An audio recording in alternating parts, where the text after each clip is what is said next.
It's always been a question. It's always been something that people have been wondering about.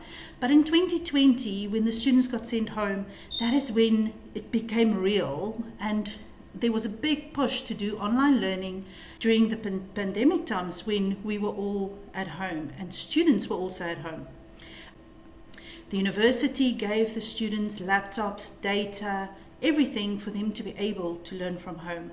Yet at the end of 2020, when universities opened again, we were flooded with requests for students wanting to come back into their accommodation. And as it turned out, the failure rates was quite high because of this working from home, and there was no contact learning.